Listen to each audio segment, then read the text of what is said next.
जी, बिस्मिल्लाहिर्रहमानिर्रहीम। आज का हमारे पास टॉपिक जो है दैट इज़ ना डाइजेशन इन स्टमक। स्टमक में डाइजेशन कैसे होती है। स्टमक को डायग्रामेटिकली एक्सप्लेन करते हैं पहले। देखिएगा, स्टमक जो है that is located below the diaphragm, left side of abdomen. ये एक मस्कुलर बैग है, हमें जो इस तरह से नज़र आता है इज़ लाइक अ मसल्स। ये एक मस्कुलर बैग की तरह का नज़र आता होता है। ठीक है, इसका काम क्या है, जैसे फूड इसमें आती है तो फूड इसमें स्टोर होती है, तो स्टोरेज ऑफ फूड जो है वो मेनली इसका वर्किंग होती है। अब ये डिसकंटिन्यूस फीडिंग को पॉसिबल बनाता है, मतलब कि ये हमारी मुसलसल फीडिंग जो होती है उसको स्टॉप करके ये इसके अंदर फूड स्टोर होती है और थोड़ी थोड़ी फूड आगे स्मॉल इंटेस्टाइन में ट्रांसमिट होती है। ये डिसकंटिन्यूस फीड को पॉसिबल बनाता है। अच्छा, दूसरा अगर हम देखें ना तो माउथ से हमारे पास एक डक्ट आ रही है जिसको हम एसोफेगस के नाम से मेंशन करते हैं। एसोफेगस एंटर होती है स्टमक के अंदर, लेकिन एसोफेगस और स्टमक के दरमियान में एक स्फिंक्टर मौजूद है जिसे हमने कार्डियक स्फिंक्टर का नाम दिया। बेटे, ये जो स्फिंक्टर होता है ये ऐसा मस्कुलर रिंग होता है, स्पेशल मस्कुलर रिंग। जब ये कॉन्ट्रैक्ट करता है तो ये रास्ता क्लोज हो जाता है, जब ये रिलैक्स होता है तो ये रास्ता ओपन होता है, मटेरियल नीचे की तरफ मूव कर सकता है। ठीक है, अब अगर हम देखें तो ये ऊपर वाला जो रीजन है बिल्कुल इसके अबव रीजन, उसका हमने कार्डियक रीजन का नाम दिया है। उसके नीचे अगर हम देखें तो ये स्टोमिक बॉडी होती है जिसे हम फंडस भी कहते हैं। और इसके सबसे नीचे अगर हम देखें तो एक पाइलोरिक रीजन हमारे पास आता है। पाइलोरिक रीजन से और ये जो स्टोमिक है, स्टोमिक और नेक्स्ट है स्मॉल इंटेस्टाइन। स्मॉल इंटेस्टाइन का पहला पोर्शन है ड्यूडिनम।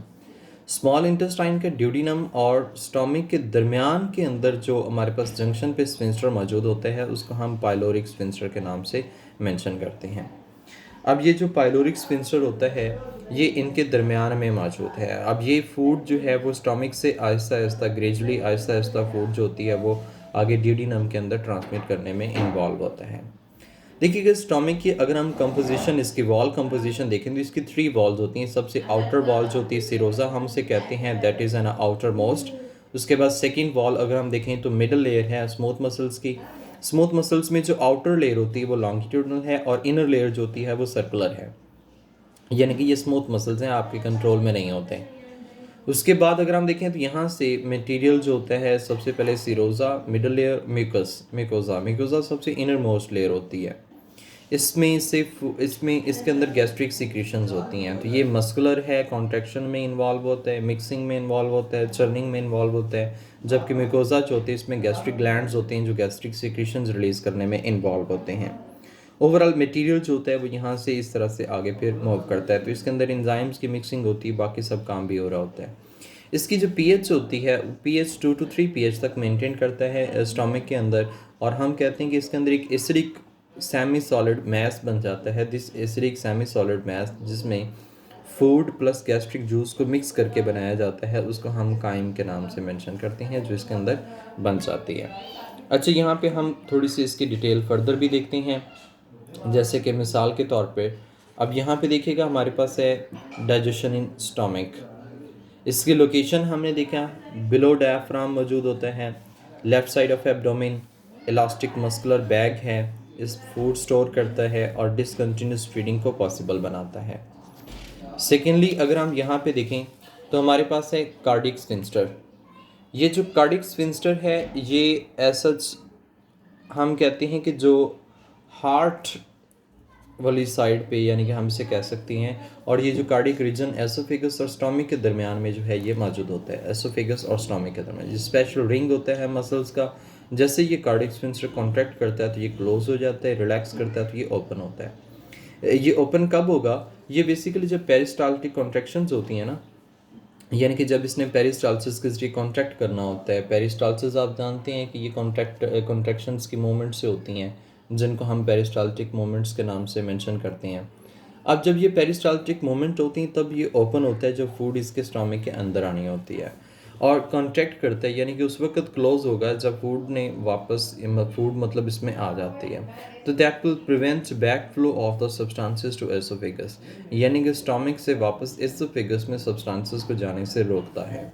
इसमें pyloric sphincter, junction at the stomach and duodenum, ये भी हमने पढ़ा कि 2 स्फिंक्टर इसमें मौजूद हैं, एक पाइलोरिक स्फिंक्टर और दूसरा कौन सा है, कार्डियक स्फिंक्टर। ये हमने यहाँ पे ऑब्जर्व किया, लोकेट किया कि एक ये है और एक ये है, ये 2 स्फिंक्टर इसमें मौजूद होते हैं। ठीक है, अच्छा, एक पॉइंट है जिसे हम हार्ट बर्न या पायरोसिस के नाम से मेंशन कर रहे होते हैं। हार्ट बर्न या पायरोसिस, ये एक सेपरेट शॉर्ट क्वेश्चन बनता है हमारे पास कि हार्ट बर्न या पायरोसिस क्या होता है। तो बेटा हार्ट बर्न या पायरोसिस जो है एक पेनफुल बर्निंग सेंसेशन है in the chest. Burning sensation, क्योंकि जैसे कोई एसिडिक चीज़ लगती है ना हमारी चेस्ट कैविटी में, तो उस वक्त ये इस तरह के होता है। ये ऐसा क्यों होता है? बैकफ्लश ऑफ एसिडिक काइम, यानी कि जो एसोफेगस है, एसोफेगस से इसके अंदर एसिडिक काइम एंटर हो जाती है स्टोमिक से। यानी कि स्टोमिक से एसिडिक काइम जब इसके अंदर आती है तो यहाँ पे एक बर्निंग सेंसेशन सी फील होती है। उस बर्निंग सेंसेशन को हम हार्ट बर्न या पायरोसिस के नाम से मेंशन करते हैं। इसकी वजूहात क्या है बेटा? ओवर ईटिंग, जब आप ज़्यादा खा लेती हैं तो स्टोमिक से वापस मील आ जाता है एसोफेगस के अंदर, ये प्रॉब्लमेटिक है। ईटिंग फैटी फूड, जब आप बहुत ज़्यादा फैट कंटेनिंग फूड खाएंगे उस वक्त प्रॉब्लम होगी। लाइंग डाउन आफ्टर मील, खाना खाने के बाद आप लेट जाएंगे उस वक्त होगा। टू मच अल्कोहल, कैफ़ीन और स्मोकिंग यूजेज, जब आप बहुत ज़्यादा अल्कोहल, कैफ़ीन या स्मोकिंग यूज़ कर लेते हैं उस वक्त भी हार्ट बर्न पायरोसिस पॉसिबल है। नेक्स्ट पॉइंट है हमारे पास वॉल्स ऑफ स्टोमिक, स्टोमिक की वॉल्स। तो हमने यहाँ पे 3 लेयर्स प्रिंसिपल पढ़ी हैं। एक सिरोज़ा जो सबसे आउटर मोस्ट है, जिसका कनेक्टिव टिश्यू से बना होता है, प्रोटेक्शन प्रोवाइड काम होता है। मिडल मस्कुलर लेयर होती है, ये मिडल मस्कुलर लेयर जो होती है ये मिक्सिंग एंड चर्निंग में इस्तेमाल होती है। मिकोज़ा जो होती है ये इनर मोस्ट लेयर होती है, जिसके अंदर ट्यूबुलर गैस्ट्रिक ग्लैंड्स मौजूद होते हैं। अब हमने ये गैस्ट्रिक ग्लैंड्स देखने क्या होते हैं। जी बेटा, तो नेक्स्ट हमारे पास है गैस्ट्रिक ग्लैंड्स। देखिए गैस्ट्रिक ग्लैंड्स 3 काइंड्स के सेल्स होती हैं बेसिकली जो इसमें मौजूद हैं। ये तीनों की सिक्रीशंस को अगर हम कंबाइन देखें तो that is known as an gastric juice, यानी कि ऐसी सिक्रीशंस जो गैस्ट्रिक ग्लैंड से रिलीज होती हैं गैस्ट्रिक जूस कहलाती हैं।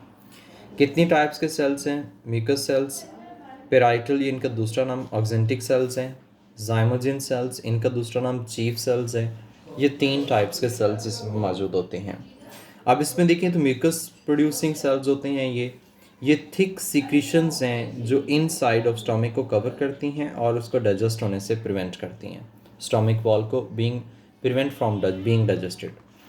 अगर हम ऑक्जेंटिक सेल्स की बात करें तो ये HCl प्रोड्यूस करती हैं और ये कंसनट्रेटेड HCl होता है जो pH को मेंटेन करता है 2 to 3, ताकि पेप्सिन वहाँ पे अपना काम परफॉर्म कर सके। जितने भी बैक्टीरिया माइक्रो ऑर्गेनिजम्स आ जाते हैं फूड के साथ उनको किल करते हैं, सॉफ्टन द फूड, फूड को सॉफ्ट बना देते हैं। जाइमोजिन सेल्स क्या करती हैं? पेप्सिनोजिन प्रोड्यूस करती हैं जो कि इनएक्टिव होती है। HCl इसको एक्टिव करता है, या फिर हम कहते हैं जो ऑलरेडी पेप्सिन एक्टिव होती है वही भी इसको एक्टिव कर सकती है। कोई भी एसिडिक मीडियम से एक्सपोज्ड होगा तो ये पेप्सिनोजिन एक्टिव हो जाएगी। जैसे पेप्सिनोजिन एक्टिव होगी तो ये क्या करेगी? प्रोटीन्स को एक्ट करेगी प्रोटीन्स पर, और प्रोटीन्स पर एक्ट करके उनको polypeptide chains, PPC polypeptide chains और पेप्टोन्स में कन्वर्ट कर देगी। अब हम इसका स्ट्रक्चर देखते हैं कि किस तरह से है इसका स्ट्रक्चर बेसिकली।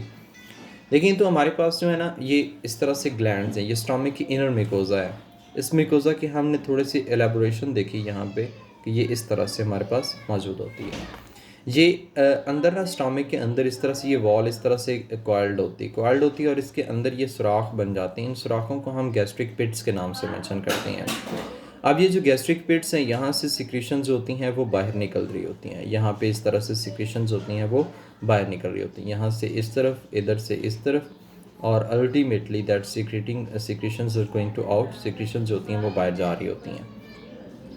अब यहाँ पे ये गैस्ट्रिक पिट्स है, ये म्यूकस सेल्स हैं। इसके जो टॉप पे नेक के करीब करीब जो होंगे वो म्यूकस सेल्स होते हैं। नीचे अगर हम देखें तो चीफ सेल्स, जिनका दूसरा नाम हमने जाइमोजिन सेल्स का नाम दिया, पेराइटल जिनका दूसरा नाम ऑक्जेंटिक सेल्स है, ये मौजूद होते हैं।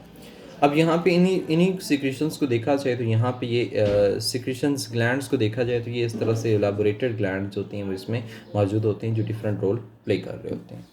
अच्छा, जो इसका एंड रिज़ल्ट है, मतलब कि हम ये कह सकते हैं कि जब फूड कम्प्लीटली इसके अंदर आ जाती है तो फूड और गैस्ट्रिक जूस जो होता है ये इनको मिक्स करता है तो ये सेमी सॉलिड मैस बन जाता है। This semi solid acidic mass is known as chyme. अब यहाँ पे इस काइम की pH जो होती है वो 2 to 3 pH तक जो है वो ऑलमोस्ट यहाँ पे मौजूद होती है। स्टोमिक जो होता है ग्रेजुअली एम्पटी होता है ड्यूडिनम के अंदर थ्रू पाइलोरिक स्पिंसटर, यानी पाइलोरिक स्पिंसटर जो होता है वो कंटिन्यूस अपनी सिक्रीशंस होता है वो ड्यूडिनम में सिक्रीट होती रहती हैं। स्टोमिक हमारा एक ग्लैंड के तौर पे भी काम करते हैं, एंडोक्राइन ग्लैंड, और ये भी अपनी सिक्रीशंस को खारिज करने में इन्वॉल्व होते हैं। तो यहाँ पे एक हार्मोन है जिसको हम गैस्ट्रिन हार्मोन कहते हैं। ये एंडोक्राइन एक्टिविटी है हमारे स्टोमिक की। गैस्ट्रिन जो है, जैसे ही फूड ज़्यादा कंटेंट जो है फूड का डिटेक्ट कर लिया जाएगा कि गैस्ट्रिन रिलीज़ होगी। ज़्यादा गैस्ट्रिन होगी अगर ज़्यादा प्रोटीन फूड में मौजूद होगी। तो स्टिमुलेट प्रोडक्शन ऑफ गैस्ट्रिन, ये गैस्ट्रिन की प्रोडक्शन को स्टिमुलेट करेगा। Carried by blood to gastric glands, ये ब्लड के थ्रू गैस्ट्रिक ग्लैंड्स तक आएगा। Gastric glands more gastric secretions release करेंगे। तो जितनी ज़्यादा प्रोटीन होगी उतना ज़्यादा गैस्ट्रिन हार्मोन होगा, उतनी ही ज़्यादा इसकी गैस्ट्रिक जूस की प्रोडक्शन होगी। तो ये आपस में डायरेक्टली रिलेशनशिप में होते हैं। तो ये ओवरऑल हम कह सकते हैं कि जो हमारे गैस्ट्रिक जूस की सिक्रीशंस हैं उनको रेगुलेट करने के लिए इन्वॉल्व होता है। If you have any question about that, then you can ask right now.